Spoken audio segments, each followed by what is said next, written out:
Boa tarde a todos. Que a paz do nosso Mestre Jesus possa estar em nossos corações, neste minuto abençoado de paz, de luz e de amor. Que possamos aqui nos reunir lembrando de que estamos aqui para aprender, para crescermos espiritualmente, para que possamos alcançar em nós melhores condições de estarmos saindo daqui desta casa, levando auxílio aos nossos irmãos necessitados, pois nós não somos assistência, não somos amor, não somos carinho somente da casa espírita, somos em todos os lugares. Não somos espíritas somente aqui dentro, temos que ser em todos os lugares, temos que ser exemplos vivos daquilo que estamos a aprender. E aprendemos muito aqui nesta casa, com diversos palestrantes que aqui vêm, nos visitam, os palestrantes da casa, que aqui também tem, nos traz conhecimento, e a gente vai aprendendo cada vez mais. E com o aprendizado que a gente tem, as elucidações que a gente recebe, a gente reflete sobre ela e coloca em prática. Isso realmente é maravilhoso.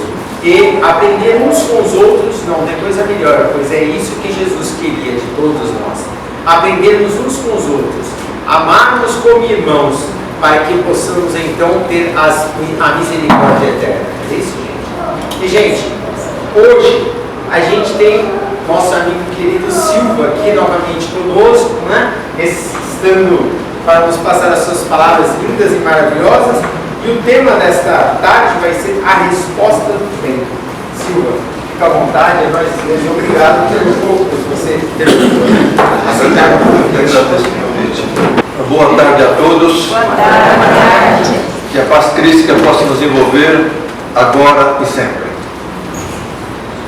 Minhas queridas irmãs e irmãos de jornada, buscando a sintonia com a veneranda doutrina dos Espíritos, a mensagem que hoje chega até nós com a intenção, com a predisposição de mexer, de interagir com o nosso eu, com a pretensão de bater na porta da nossa zona de conforto, sabendo que, embora sejamos todos iguais na essência, nós ainda caminhamos pelos próprios passos em compassos diferentes.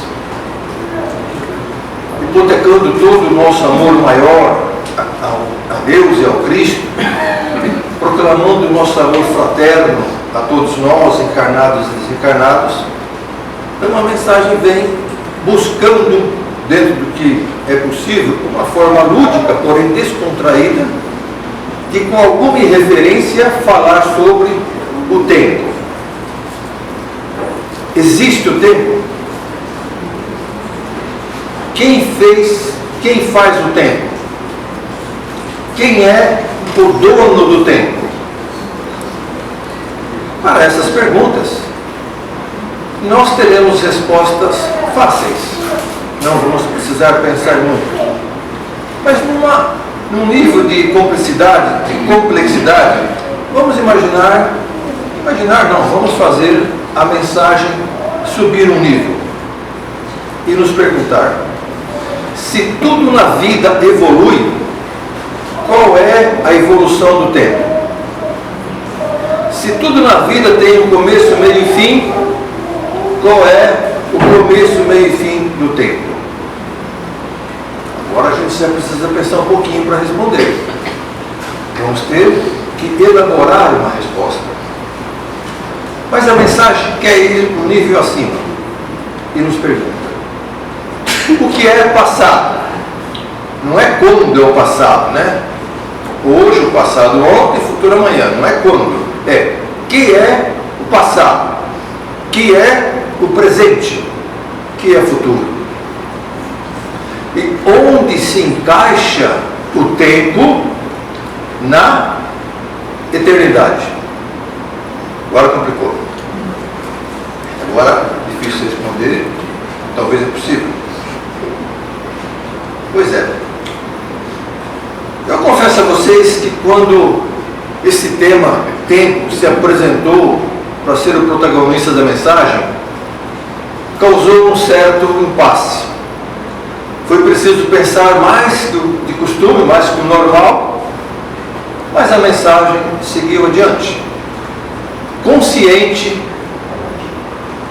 e com receio de, ao final, a mensagem não ter conseguido apresentar um contexto compreensível e objetivo do tempo. Se isso ocorrer, será decepcionante para casa, será decepcionante para nós todos que estamos aqui, e quando aqui viemos em busca de maior conhecimento dos ensinamentos do Cristo. Então é um risco. E a pergunta é, por que então correr esse risco? Por que se expor a essa possibilidade?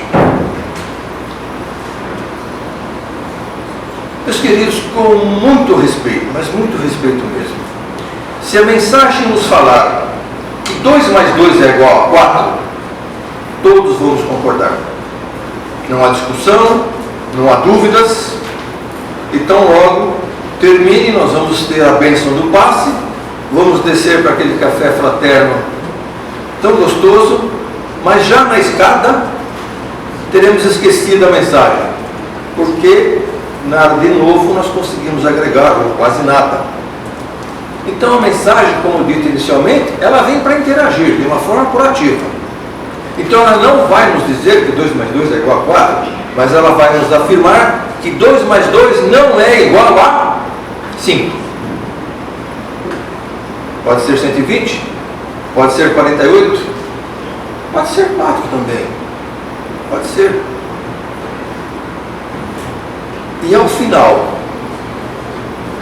exatamente agora, ou eventual lembrança da mensagem oportunamente no futuro, se apenas um de nós, o ideal seria todos nós, mas se apenas um de nós sentir a necessidade de uma introspecção e conversar com o seu eu, perguntando: o que é que estamos fazendo do nosso tempo? Como estamos tratando o tempo? Quanto tempo nos resta? Se isso acontecer, esse é o objetivo. A mensagem, então, não foi de toda decepcionante, porque agregou algo de novo. Essa é a intenção. Significa que a mensagem bateu e abriu a porta da nossa zona de conforto. E aí é o primeiro passo para mudanças, para quebra de paradigmas. Então, esperançoso nessa condição, nessa possibilidade, nós vamos seguir adiante com a mensagem, pedindo-nos para considerar que, do achar que sabemos, ao de fato sabemos, existe uma longa caminhada.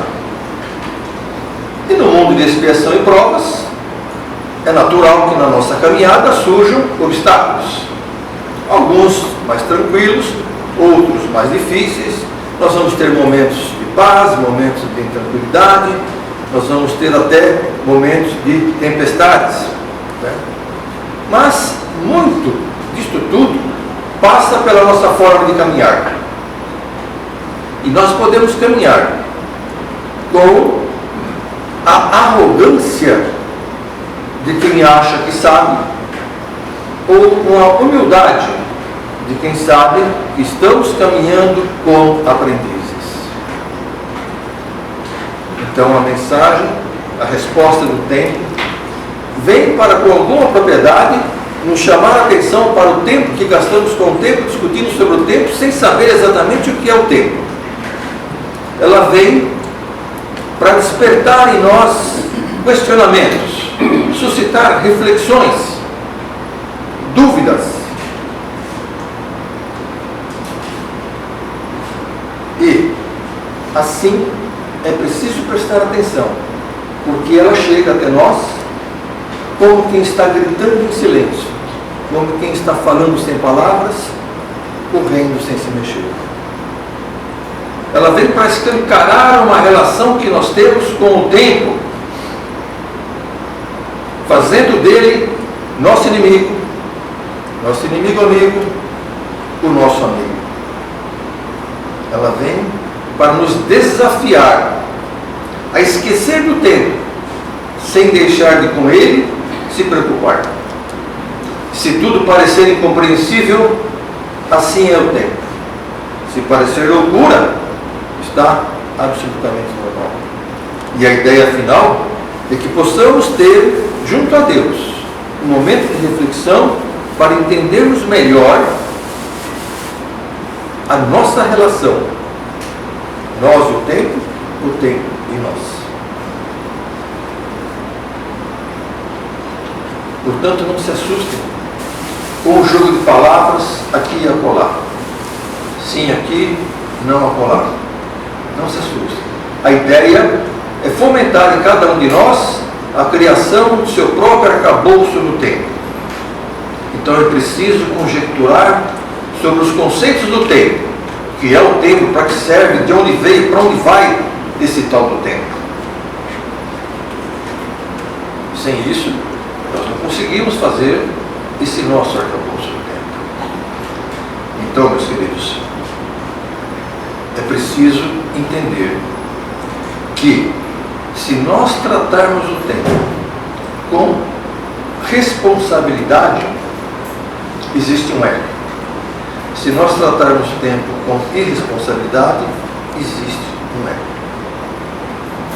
E nós tratamos o tempo, muitas vezes, banalizados. Nós vamos passar por algumas coisas do nosso cotidiano, é mais fácil entendermos esse contexto, mas nós vamos perceber que tratamos o tempo jogando para ele toda a nossa inércia, o nosso egoísmo, desejando que o tempo fosse o gênio da lâmpada. Vejamos, acho que todos nós já passamos por isso, já ouvimos isso. No trabalho, estou tão cansado, não vejo a hora de chegar às férias. Por que o tempo não voa até minhas férias? De férias, que o tempo se arraste. Hoje é terça-feira, eu já não aguento mais. Queria tanto que hoje fosse sexta. Feriado prolongado, que o tempo pare. No caso do centro, hoje eu quero ir ao centro espírita. Hoje é quarta-feira, tem jogo, tem um capítulo da novela, hoje não vai dar, deixar para outra semana. Talvez eu vá no sábado, mas no sábado tem academia, tem o shopping, também não vai dar. Vamos ver se arruma um tempo na outra semana. Hoje eu quero ir no centro porque eu estou me sentindo mal, parece que tem muita gente com o olho gordo em cima de mim. Então eu quero tomar aquele passe de rupiar assim, entendeu? Que é para levar uma olhada. Aí olha-se para fora, fala, nossa, céu estrelado, sem nuvens, lua bonita, mas esse tempo engano, acho que vai chover. Vou deixar para outra semana. Nós reclamamos do verão. Este calor me mata. No inverno, não suporto esse frio.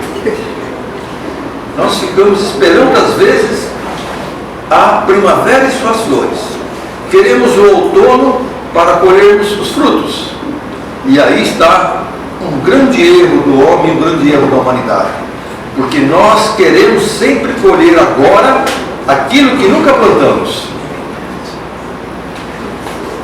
Nós nascemos sem trazer nada, morremos sem levar nada, e no meio tempo nós brigamos por aquilo que não trouxemos e por aquilo que não vamos levar. Assim é o tempo todo. Essa é a nossa relação com o tempo. E já que estamos falando em tempo, nós vamos ir aos primórdios do nosso planeta. É breve viagem ao tempo.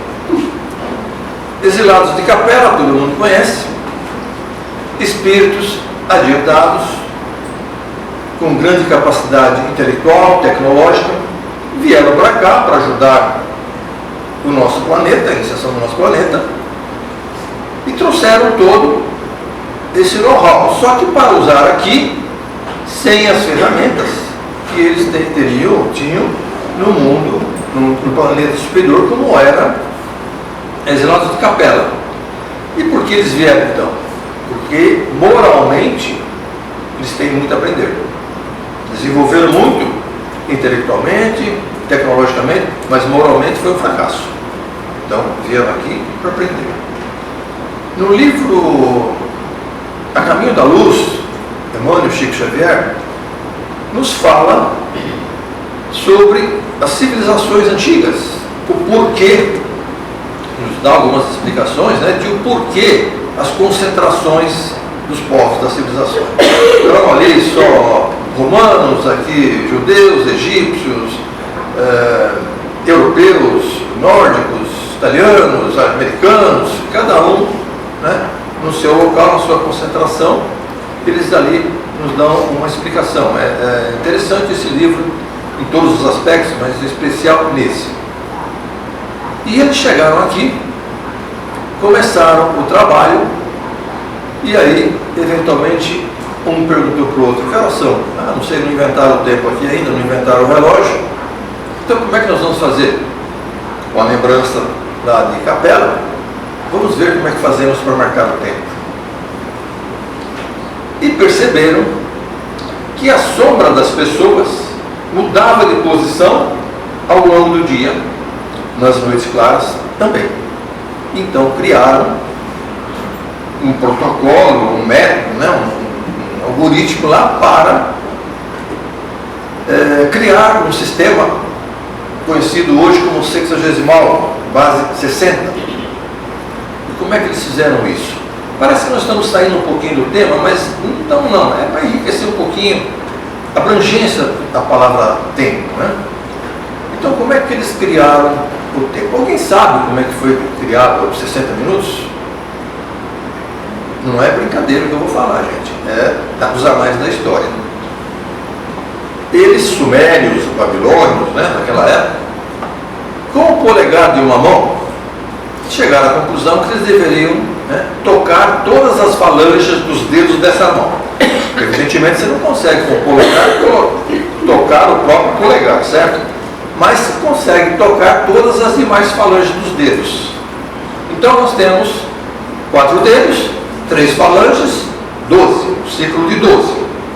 A cada ciclo de 12, eles levantavam um dedo da outra mão. Mais 12, mais um dedo. 5 dedos vezes 12, quem me ajuda? 60, olha os 60 minutos aí. Parece brincadeira, viu? Mas está nos anais da história, isso é verdade. Assim se criou os 60 minutos.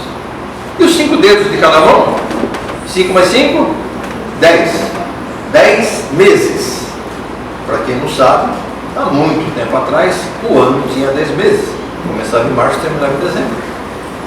E um dia a gente pode até fazer algum comentário aqui de como isso foi, como houve a mudança de 10 meses para 12 meses, mas isso é assunto para um outro dia. Então percebam que o tempo passou a ganhar uma conotação diferente a partir disso.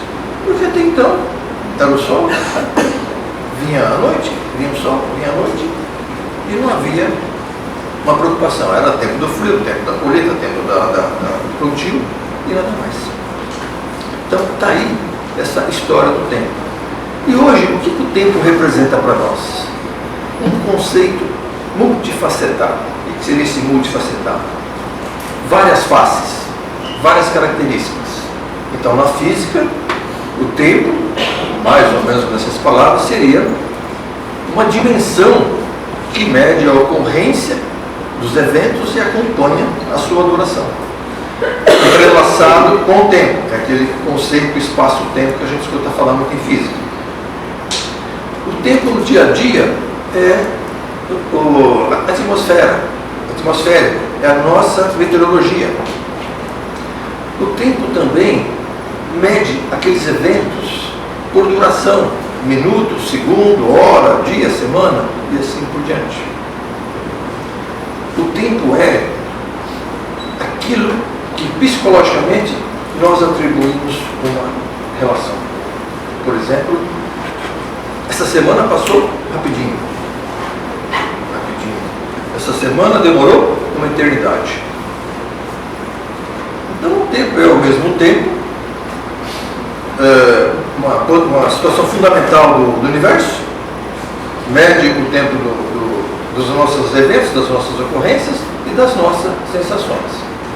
E particularmente para mim, eu peço licença para vocês, a melhor definição de tempo no meu caso é: tempo é dinheiro. E eu falo para vocês que eu estou sem tempo para fazer nada. Não tenho tempo para absolutamente nada. Então, meus queridos, o tempo nos faz caminhar, ora esperando pelo tempo, ora criticando o tempo, ora pedindo o tempo, ora lamentando o tempo. Nós perdemos tempo discutindo com o tempo. Nós perdemos tempo querendo fazer o tempo trabalhar a nosso favor,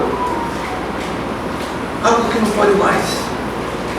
É comum nós falarmos assim: se eu pudesse voltar o tempo, ia fazer tudo igual, não ia mudar nada. Ah, mas se eu pudesse voltar o tempo, uma experiência que eu tenho hoje, triste consolo, porque a experiência que temos hoje é o caminho que nós seguimos. Então, se voltar a isso, nós aprendemos, vamos fazer de novo. Não muda nada.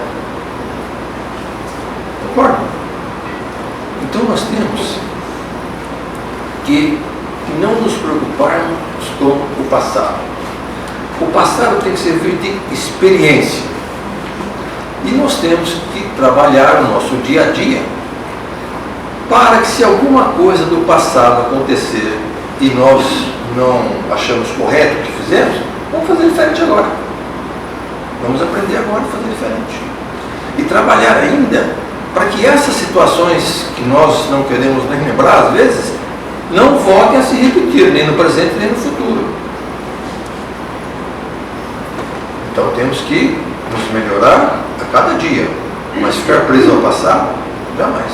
Não é esquecer o passado no sentido de que, eu estou devendo para vocês, vou esquecer o passado, não devo mais nada para ninguém. Não é isso. Esse é o psicólogo que fala, né? Você mudou de vida agora, esquece o passado. Aí ele diz, a dívida morreu porque o psicólogo mandou esquecer o passado, né? Não é isso. Então, meus queridos, nós temos esse hábito, né, de querer lembrar do passado. Vamos trabalhar um exemplo aqui que fica fácil. Vocês já ouviram o que dizer assim: eu trabalhava naquela firma. Eu é o exemplo, não exatamente eu. Eu trabalhava naquela firma, estava muito bem, mas era muito imaturo, muito rebelde, né? E acabei arrumando confusão lá e saí. Mas se eu estivesse lá até hoje eu seria diretor. Minha vida financeira mais tranquila. Mas eu saí de lá e fui para uma outra empresa. E nessa outra empresa eu conheci uma pessoa que me apresentou ao Espiritismo. E hoje eu já andei um pouquinho pela estrada da caridade. Se eu não tivesse saído, talvez tivesse conhecido essa pessoa de outra forma, mas o fato é que eu não sei se conheceria. O fato de eu ter saído me fez conhecer essa pessoa, me apresentou o Espiritismo. Hoje eu sei um pouquinho das múltiplas existências, da reencarnação. Isso deu um valor diferente na minha vida. Consegui aprender um pouco mais, valorizar um pouco mais. Então ficar preso no passado, se eu não tivesse saído de lá, vamos esquecer isso. Vamos viver situação de não repetir erros, mas não ficar chorando por leite derramado. Vamos trabalhar para daqui para frente melhorarmos sempre o nosso entendimento do Cristo. Então, meus queridos, nós chegamos numa situação do tempo que ele pode ser uma bênção e às vezes nós fazemos dele algo totalmente deplorável. Nós levantamos muitas vezes, melhor dizendo, nós acordamos muitas vezes e ficamos olhando o tempo passar pela janela. E lá deitado, olhando a janela, a gente pensa: como eu posso agradar a Deus? O que fazer para merecer o reino dos céus? Continuamos deitados. Como disse na preleção aqui o nosso amigo, que a gente tem que ter uma ação. Mas a gente continua deitado. E aí nós fazemos o quê? Entregamos a nossa ação na inércia. Entregamos o nosso tempo à inveja. Porque quando a gente levanta e olha pela janela e vê alguém indo trabalhar com um carro novo, como que essa pessoa consegue dinheiro para comprar um carro desses? Está levantando e indo trabalhar todo dia. Mas a gente fica lá admirando o tempo, se perguntando o que fazer para agradar a Deus. Ele levantou e foi trabalhar para comprar um carro. Nós não vamos comprar. Não é verdade? Então, é inveja. À noite a gente olha alguém, ou durante o dia a gente olha alguém, está indo para o centro de novo. Eu não sei o que tanto vai fazer nesse centro. Vai lá alimentar esses desocupados da vida. Meu Deus, eu não faço um negócio desse. Eu quero aproveitar meu tempo, ficar em casa que eu ganho mais. Perder meu tempo com isso aí. Tem gente que pensa assim. E é difícil. É difícil mostrar para eles a alegria que a gente tem de vir na casa nessa seara de amor. Porque eles na inveja e a gente na ação. E aí depois vai dizer, peraí, qual é o seu tempo, qual é o tempo dele? Porque que um usa o tempo na inveja, o outro usa o tempo na ação. Ah, Deus não foi com a minha cara. Deus não gosta de mim.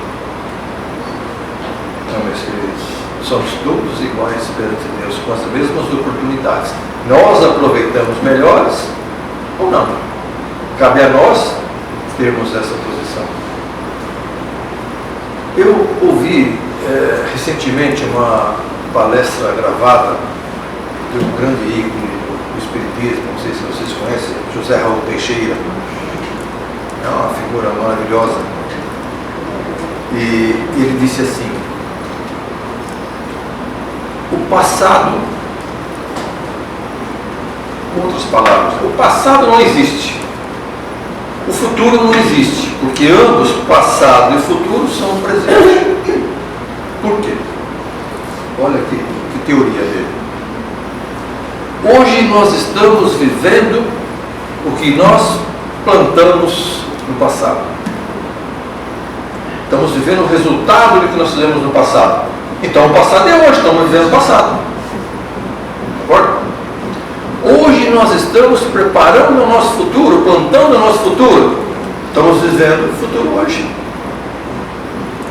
Então, passado e futuro, tudo é hoje. E ele ainda nos diz, dentro desse conceito de que tudo é hoje, veja que coisa sábia que ele nos diz. Disse-nos Jesus Cristo, com toda a sua inteligência, venha trabalhar na vinha do Senhor hoje. Porque hoje é hoje. Hoje é passado, hoje é futuro. Venha para a vinha do Senhor hoje.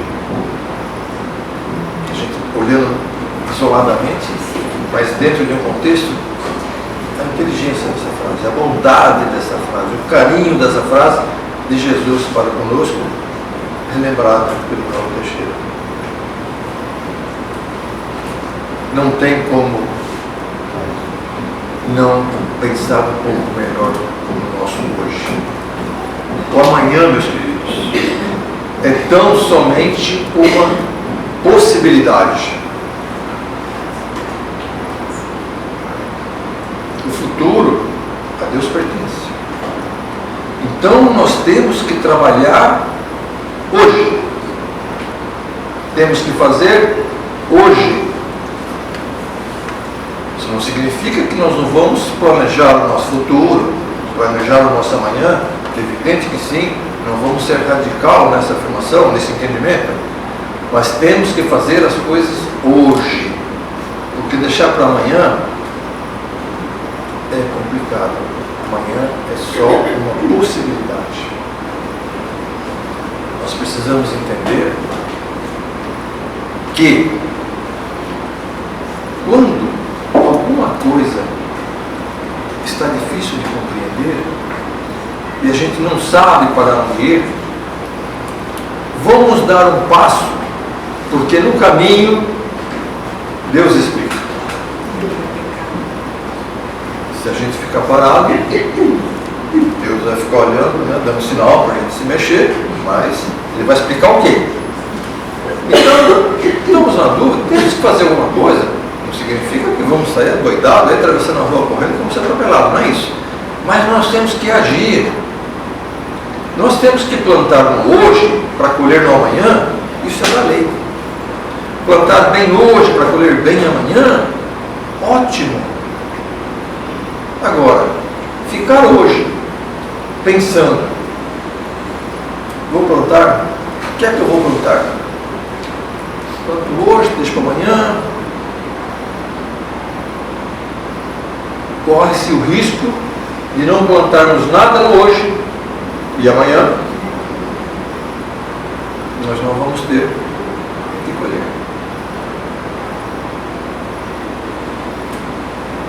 Friedrich Nietzsche nos disse uma vez que a vida fica mais dura perto do topo. E se a gente não entender bem isso, vamos lembrar de Chico Xavier. Chico Xavier começou a trabalhar desde a infância. Trabalhou muito tempo, por muitas horas durante o dia. Ele teve, entre outras coisas, pneumonias recorrentes, crises de angina, cegueira em um dos olhos, uma das vistas, dificuldade para andar e outras coisas aí. E não parou para reclamar, continuou trabalhando. Não pediu a Emmanuel alguma preferência, alguma prioridade. Não pediu para Emmanuel, cuida de mim que eu estou doente. Não. Trabalhando e trabalhando. E agradecendo a Deus pela vida.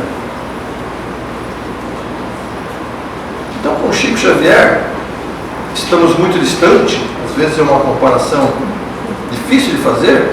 Eu lembro muito quando ele disse que ele era um cisco. Aí eu fico pensando, meu Deus, se ele era um cisco, o que é que eu sou? Não tem definição para mim ainda. Eu não sou nada ainda. Né? A grandeza dele, ele fala que é um cisco. Então, nós temos essa relação com Chico Xavier, de tanta gratidão de ser contemporâneos dele. Então, nós temos que aprender que podemos ser Chico Xavier. De que forma? Caminhando. Nós temos que caminhar com a certeza de que estamos sempre começando. A certeza de que estamos sempre precisando continuar. E a certeza de que poderemos ser interrompidos antes de continuar. De novo, o hoje. Vamos fazer hoje. Porque se amanhã fomos interrompidos, fizemos alguma coisa hoje. Plantamos alguma coisa hoje. Não estamos de mãos vazias. Chico Xavier tem inúmeras histórias, narrativas da sua vida, em que até hoje a gente tem dificuldade de entender, mas quando a gente para um pouquinho para pensar, fala, puxa vida, não é que ele está certo? Teve um caso que aconteceu com o Chico Xavier, andando com grupos de amigos, não sei se eu já falei isso aqui, andando com grupos de amigos, e uma pessoa alcoolizada pediu um dinheiro. E o Chico Xavier deu o dinheiro. E os seus... Começa, mas Chico, como é que você vai dar um dinheiro para um alcoólatra? Você tá. Ele falou que era para levar alimento para a família, mas ele vai beber. E o Chico Xavier, no alto da seu desenvolvimento espiritual, ele falou, eu sei. Mas é melhor ele chegar em casa completamente bêbado e dormir, do que chegar em casa meio bêbado, bater na família, agredir a esposa, os filhos. Nós teríamos uma grande dificuldade para entender isso se não fosse para o Chico Xavier. Nós mesmos iríamos pensar de forma alguma, de jeito nenhum. Não quer dizer que isso esteja errado, nós não temos a sabedoria de Chico Xavier, mas é um exemplo para a gente fazer uma reflexão em cima. E quantas coisas acontecem que nós temos uma reação negativa e Chico Xavier teria algo totalmente diferente. A vida Deus nos deu para vivermos sempre, não para ficarmos sentados. Jesus se faz presente diante de nós através do próximo que nos pede um copo de uma criança, que nos pede um brinquedo.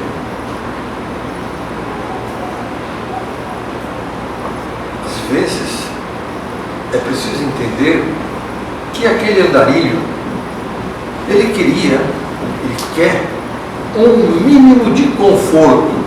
O que é um conforto para um andarilho? É um chinelo com prego para segurar a tira. Já é um conforto para ele. O exemplo é um pouco triste, mas vocês já repararam nesses andarilhos na rua, descalços, naquele sol quente, andando no asfalto? E a gente vai na praia, queimei meu pé aqui, coloca logo uma sandália. Se nós andássemos no cimento, no asfalto, com aquela temperatura, perderíamos o pé.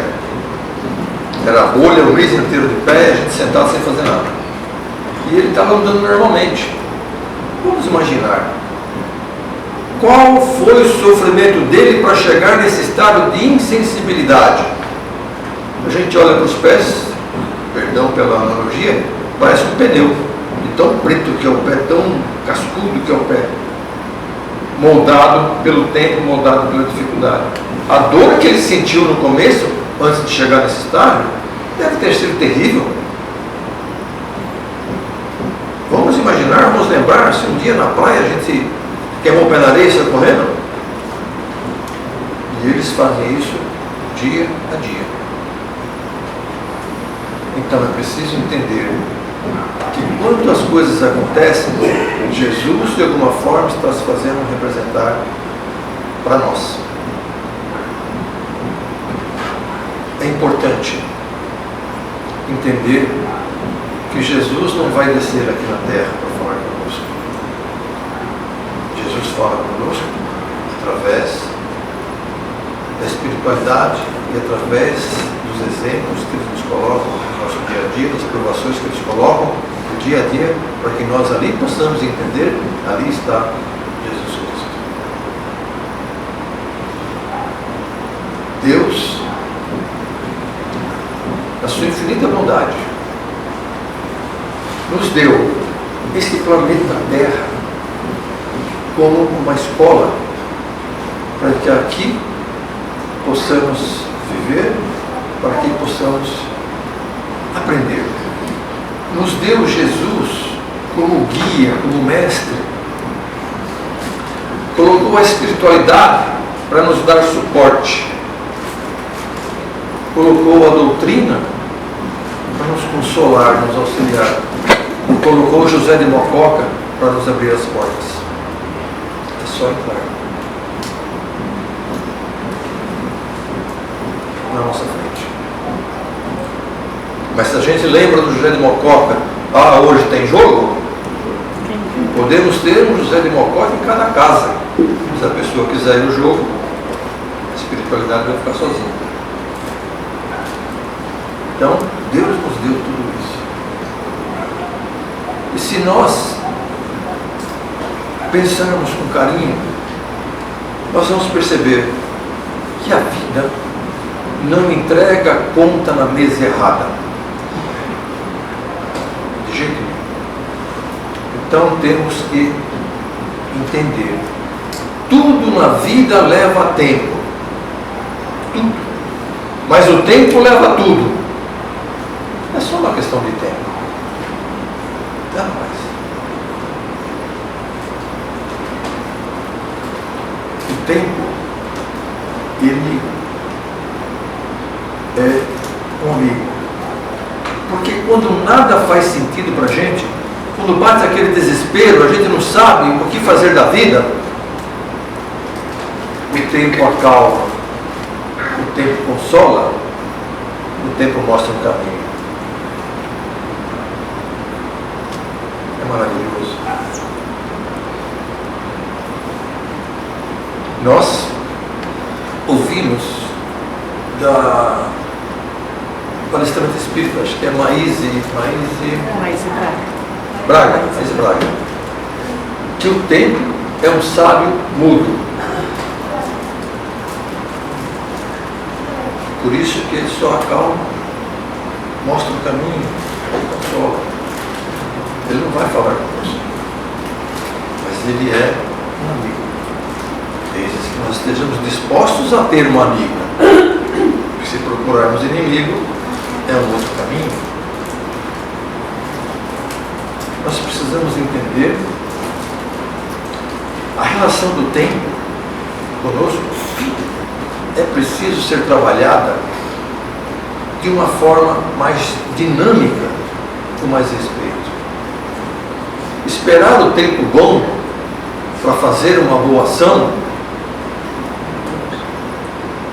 nós corremos o risco de sermos interceptados antes, chamados de volta antes.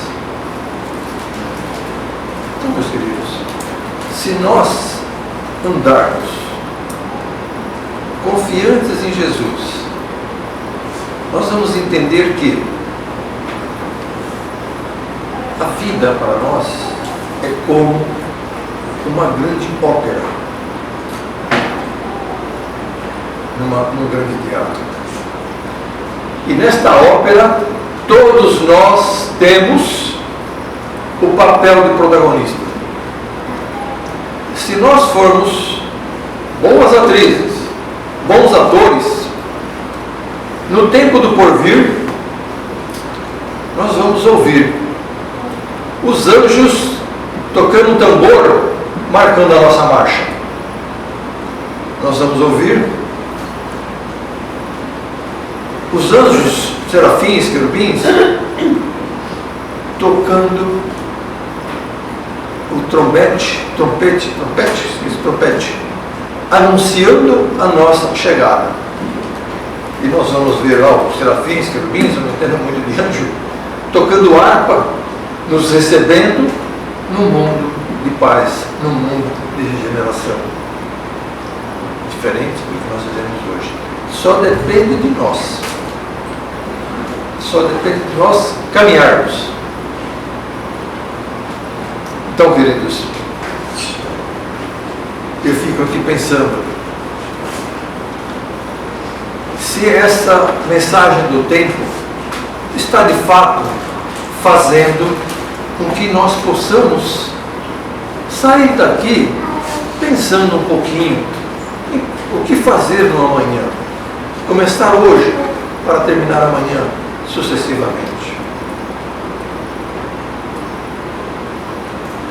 Nós aprendemos com Fernando Sabino, se não me engano, que se aparecer uma rocha no meio do caminho, isso é a herança do Sabino, se aparecer uma rocha no meio do caminho, é para nos dar força. Então, com ele a gente aprendeu, também foi dito aqui hoje na projeção sobre a rocha, aprendemos o seguinte: façamos da interrupção um recomeço. Façamos dos nossos medos uma escada, dos nossos sonhos uma ponte.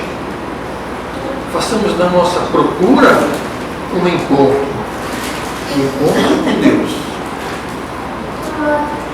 Deus ilumina o nosso caminho quando fica escuro. Cristo nos protege quando chove. A espiritualidade abafa um pouquinho o calor quando fica muito quente. A doutrina é a nossa bússola, é o nosso consolador. E quando ficamos com medo, de novo, José de Mococa nos abriga aqui do medo, nos orienta, nos recebe, nos incentiva, nos dá aquele abraço carinhoso. Se nós conseguíssemos entender a grandeza acima do que nós conseguimos ver aqui, nós iríamos nos perguntar: quanto tempo o homem pode olhar para o lado, fazendo de conta que não vê o próximo necessitado? Quanto tempo o homem pode fingir que não está ouvindo uma criança chorando, clamando por um pedaço de pão? Quanto tempo o homem tem que olhar para cima para finalmente ver o céu?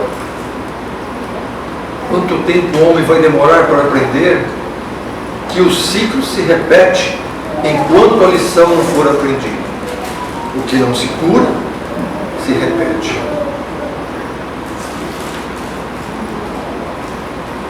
Nós precisamos estreitar essa relação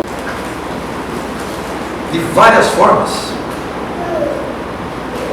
Então, se sozinho não fazemos nada, aqui dentro podemos fazer muito, a tal ponto desse muito que aprendemos a fazer aqui, começarmos a fazer no nosso dia a dia, começarmos a ser amigos da sociedade no nosso dia a dia, respeitar e impor respeito na sociedade pela nossa forma de conduta.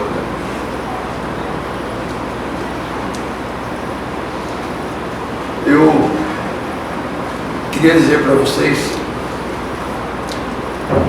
que se a mensagem até agora não conseguiu transmitir nada, não conseguiu agregar em nada,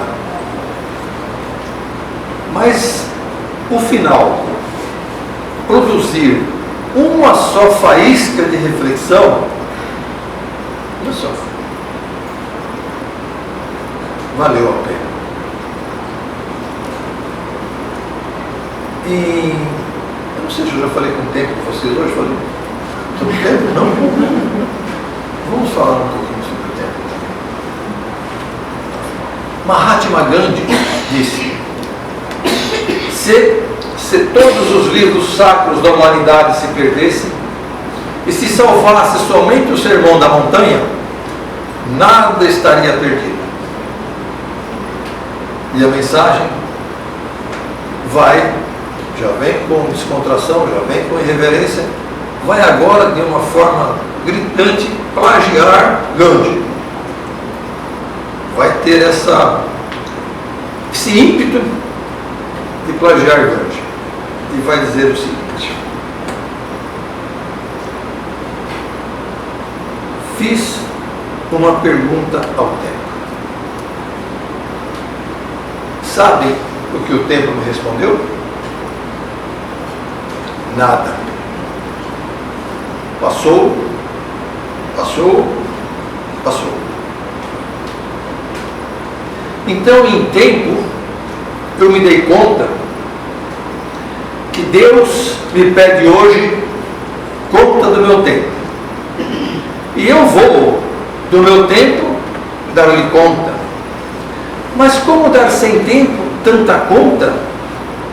Eu que gastei sem conta tanto tempo. Para ter a minha conta feita a tempo, o tempo me foi dado. Não quis, sobrando tempo, fazer conta.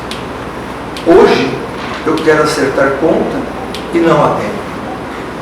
Ó vós que tendes tempo em vossa conta, não gastei tempo em passatempo. Cuidai enquanto é tempo em vossa conta, pois quando chegar o tempo de prestar conta, chorarão como eu, por não ter tempo. É tempo de agradecer a casa, mais uma vez, pelo convite que me foi feito, pelo esse convívio carinhoso. É tempo de agradecer a vocês pelo carinho da atenção. Tempo de desejar a todos muita paz em qualquer tempo.